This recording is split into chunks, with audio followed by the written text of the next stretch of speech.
I have had 169 cats and kittens. I got to spend 4 months with these eight beautiful little babies. I had so much fun with them and was the best summer of my whole entire life. You're tuning into the Foster Facts podcast. I'm your host, Sam from St. Hubert's, and today we have a special guest, Melissa. She is a foster for St. Hubert's. Hi. Melissa, I'd like to start off the conversation by just getting a little bit of an introduction about yourself and how you got started fostering. Sure. So I started volunteering with St. Hubert's back in 2015. Worked in the cattery. I worked at the offsite adoption locations, did some vaccine clinics, and all wonderful experiences. But I always left feeling like I wanted more of a connection with the animals. So in 2017, I said, hey, why don't I try fostering? Let's see how that goes. And when I picked up my first batch of kittens, it was three little boys. They were tabbies. And I remember the foster coordinator had brought out the carrier with these three little baby kittens. She's like, here you go, have fun. Call me if you have any issues. And I remember standing there crying, thinking, you're giving me these, you're going to let me take them home? These tiny little babies? I was obviously overwhelmed with emotions, and it was the start of a fabulous journey. I have so enjoyed all of my little furry friends that have been here. Well, for the listeners out there, Melissa is kind of exclusively fosters kittens now. I'm curious. It sounds like it was your first time with kittens in general. Well, I've always had cats growing up, and we had gotten them as kittens, so I was familiar with kittens, sure. But no one ever said, here, take them home when they weren't mine. It was an odd moment, but it was very lovely. For me, it's always been cats. I love cats. Any cat, big, small, any cat. Not really a dog person. Dogs are great, but just not for me. So I always knew that I would want to just specifically focus on cats. And I guess when I started, they happened to have a lot of kittens, and I just kind of got on the kitten track. I guess for a while, I did kind of specialize in fostering feral mamas. At my house, I have a separate building, which used to be an old chicken coop. We live in an old farmhouse. And I was able to convert that, and it's now, at one point, it was better than my house. It was newer, it had air conditioning, it was wonderful. But it makes for a great place to keep the kittens. So I was able to build a little section of the room where I could enclose them if needed. And it turned out to be a fantastic location for a feral mama to come raise her babies, feel safe, but not feel threatened by people running around or being in an active household. So it just turned out to be the perfect combination. And so I had some wonderful feral mamas who we came to an agreement as to how things would work. Usually I would come in the room, she would hide, I would leave, and she'd come back out and be with her baby. So it worked out very good. Well, I'm sure she saw that you were bringing food and water and stuff. So yes, so that was the typical response. I did have one feral mama who she was mean. She was mean. I would have to reach into the cage area with a golf club to shut the carrier door that she would kind of hide in, so that she could not come out while I cleaned and, fed the babies and make sure that they were all okay. She was not happy. So I'm curious. You said that they foster team just handed you 3 kittens and were like, have fun. Even with your experience of being around cats your whole life, it was still new because these were 3 kittens at one time. Did you do anything to prepare? I was so unprepared for the first experience. I was just looking at some videos from that group, and I brought them home. I had At that point I was keeping them in my office upstairs. I just opened the carrier and said, "Here you go." I did not have anything set up. I didn't have anything in place. It was definitely a learning experience. Now, when Meredith calls and says, "Hey, I've got a litter for you," I've got a whole setup ready to go. There's blankets all set up, the litter, food. So when they walk in, or when I walk in with them and put them into their section of the room, they are good to go. They know exactly where they're going to be, and they can just immediately start getting acclimated to their new space. Of that whole setup, what would you say is like the most critical thing for anyone who's interested in fostering Puppy kittens? pads. That was the game changer for me. Kittens, as adorable as they are really messy. And if you have a group that doesn't want to use a litter box as quickly as one might want, um, puppy pads have been a game changer in helping keep things clean. So if a kitten misses the litter box, you just pull the puppy pad out, put a new one in, and you're done. In the past, I would have to change out blankets and towels and clean everything. Puppy pads. That's awesome. And so, to date, how many fosters have you had? I have had 169 cats and kittens, and I only have one foster fail. Uh, who's that? Mama Deb. She was the mom of eight, a litter of eight. I picked her up in June of 2020, so it was that first COVID summer, and was the best summer of my whole entire life. I Hmm. got to spend 4 months with these eight beautiful little babies. I watched them grow from, I think I got them, they were 6 days old. And that was in June. And then I finally let the last bunch go, probably like end of September. So it was the greatest summer. I had so much fun with them.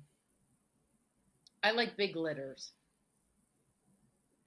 Eight? I've never. I mean, that's the biggest I've heard. I mean, four seems like a lot. That's double that. Plus the mama cat, so that's nine. Yes, yes. And then at the time, I had two cats of my own in the house, and then Oh jeez. I also had a feral cat with three kittens outside, who would just happen to find her way to my property, and so I had a lot of cats going on at that time. Well, then I guess I can ask you any question about cats, and you'll know. I'd like to think I have some good answers, and anything I don't know, I call up Meredith, who is an expert. Meredith is on our foster team. Correct. Yes, she's been fabulous. I'm just trying to convince her to let me foster a cat, but I have three dogs. So let's say there's someone who's absolutely new to fostering. What do they need to know about fostering? I think with any animal, it's you have to be responsible, and you are now responsible for this little being, and making sure that they are fed properly, um, they're taken care of, they've got a clean space to live, a safe space to live. They do have to be coordinated. Especially with little baby kittens, it's best to have a space where they can be. It's not something you want to just give them the run of the house, especially before they've learned how to use a litter box, because they'll just poop and pee everywhere, and you don't need that in your house. And they don't need that much space. So whether you have a section of a room, uh, a large they have those play pens, or if you use a bathroom, just you need to have a little dedicated space for them to be. It is a lot of work. There's a lot of cleaning to be done. As I said, kittens can be very messy, but And there's appointments to bring them back in to get their vaccines, to get them checked up. If you see anything, like every once in a while there'll be a kitten. I'm like, this is not looking right, and I'll call up Meredith and say, hey, can we schedule time for me to bring in the kittens? So you have to have some ability to do that. But it truly is the most rewarding thing. I feel it's akin to motherhood, but you get to give them away when they're done. Yes. A lot of people are hesitant to foster because they don't want to get attached. What has been your process to manage those emotions? I cried a lot. So it probably took the first 50 to 75 kittens for me to not walk out the door. So as you go through the process, you pick them up. It's a great day. It's like Christmas morning. You've got these beautiful kittens you're going to have fun with. You spend the next 2 months watching them grow, feeding them, seeing them learn how to be kittens. It's so rewarding. It's so wonderful. Every moment is Christmas morning. But then it comes time to give them back, and yeah, the first 75 were really hard, and I drop them off usually in the morning on my way to work, and that car ride to work was just, I always had to make sure I had a box of tissues with me. But you know that they're going on to a good place. They're going to have wonderful homes. And my job is really I'm just like a little transition period, just there to make sure that they grow up and be happy, healthy kittens. And after that, then they go off and have their own lives. And the best thing is, because people will ask me, oh, how do you get rid of, I would never let them go. Like, but then I get new ones. If you have a cat, 99% of that cat's life is going to be as an adult cat. You don't get that 4 to 8 week old kitten more than once. I get them all the time. So you have this constant flow of kittens, which is, I think that's fabulous. That's what I want. And that's what makes fostering so wonderful. You just have kittens, and then they grow up and send them back, and you get new ones. You're living my dream. Was there anything that surprised you about fostering, like something unexpected, maybe like how it changed you as a person, or just the relationships that it brought into your life? I've enjoyed everyone I've gotten to work with at St. Hubert's. I've had a wonderful experience with the organization, with everyone there.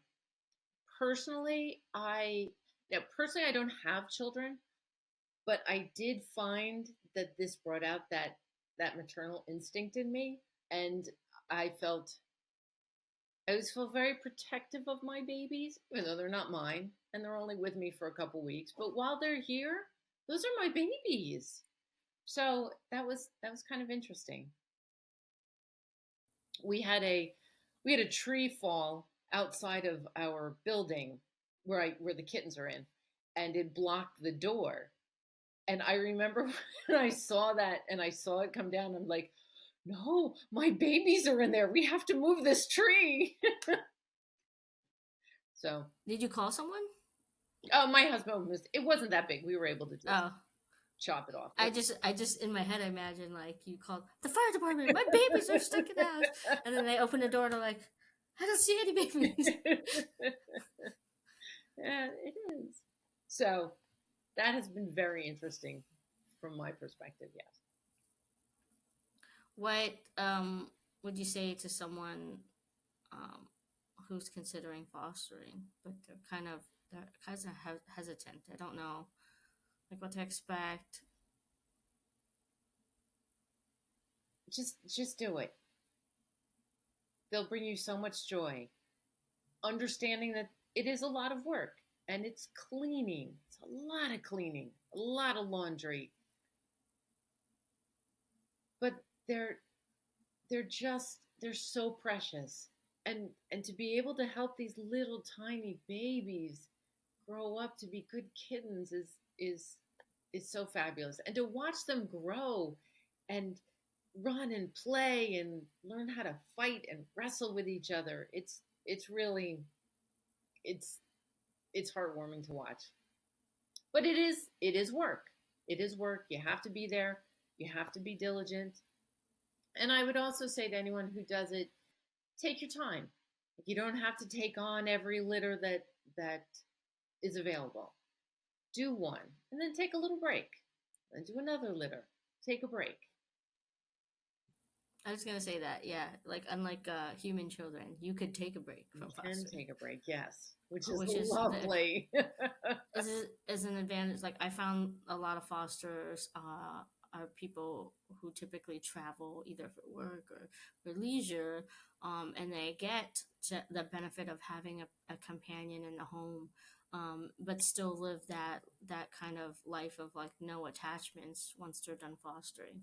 100%. I always schedule my fosters around either a work trip or a vacation to say, okay, I've got the next 8 weeks open. If you got anybody, let me know. So it works out very well. I think I've only had to do a vacation foster maybe once or twice.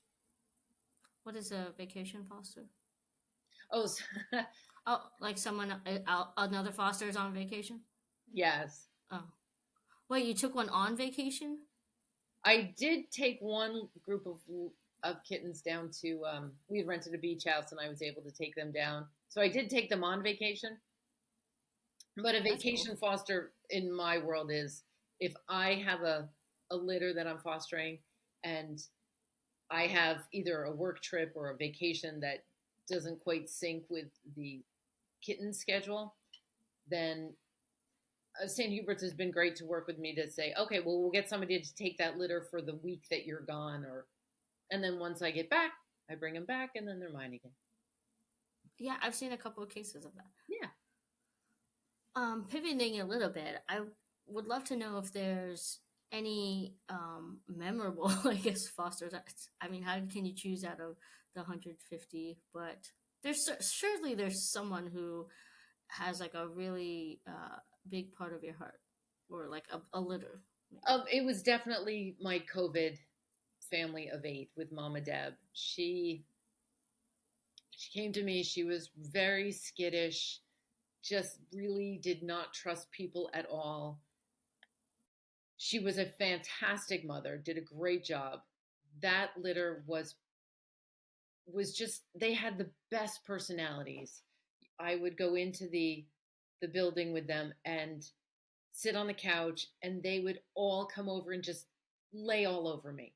I was covered, I had a blanket of kittens. And they would do that every time I walked in, even if I was gone just to take the garbage out. So that litter was probably the most special. But there have been one or two along the way where I'm like, oh, I really want to keep this one. But it's okay. I let them go, let them all go off to have wonderful lives. And so one of the nice thing is I've been, and in some cases I've been involved in the adoption process, and I get to know the people who are adopting the kittens. And so for a little bit afterwards, I'll get updates from them, and every once in a while, I'll get a random text. Hey, just wanted you to see how great so and so's doing, which is so nice and so wonderful to see that they are truly having their best lives.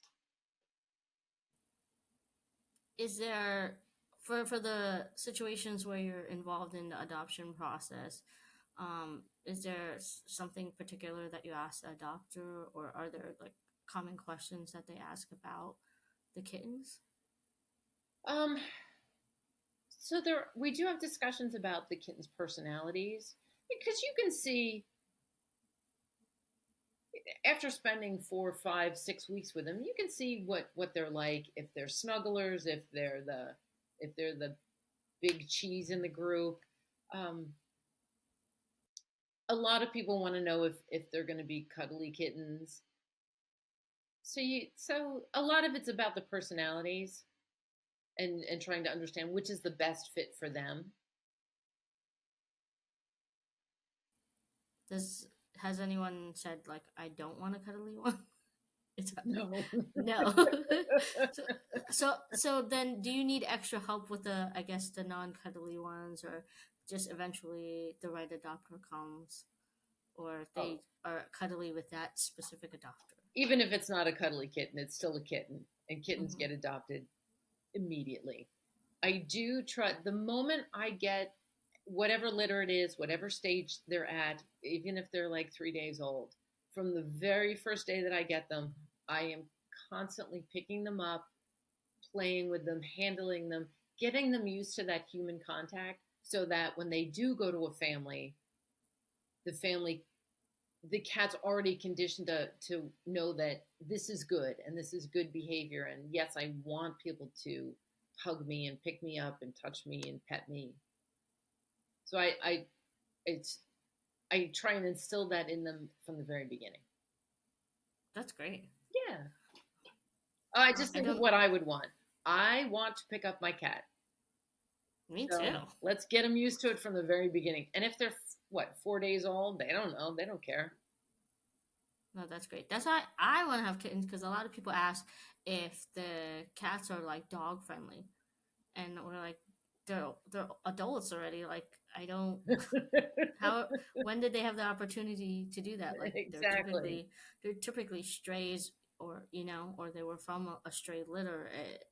It's hard to do, but since I have the dogs, it could be an option. That is good Just hoping information to have. sometime in the future, near future, that can happen, and Well, I'll call you up for tips. when you do it, I'll send you your first box of puppy pads. Thanks. Yeah. What I want to do is kind of highlight like the support that you get from the St. Hubert's foster team. What has that relationship been like? Oh, sure. So I had one mama who did have a kitten die. It was very, very sad, very sad. And I've been very fortunate. I've only had one kitten die. I know others have had more than that. So I am quite thankful that that was my only experience. It was very sad. Um, Meredith was on the phone with me all the time. It's like, as we were kind of going through that process, she was so supportive. Anytime I have a question, she's there. The and then I did have a kitten that had a seizure. So I it's probably 8 o'clock at night. I think it was like a Wednesday, and I'm in with the kittens, feeding them, cleaning up, just kind of watching them, and I see this one kitten just really not looking normal. So I'm videotaping it, and then I immediately called the. At that point, it was Sam, who was the vet tech in the kitten nursery, and I call her up and said, "Hey, Sam, this is not right."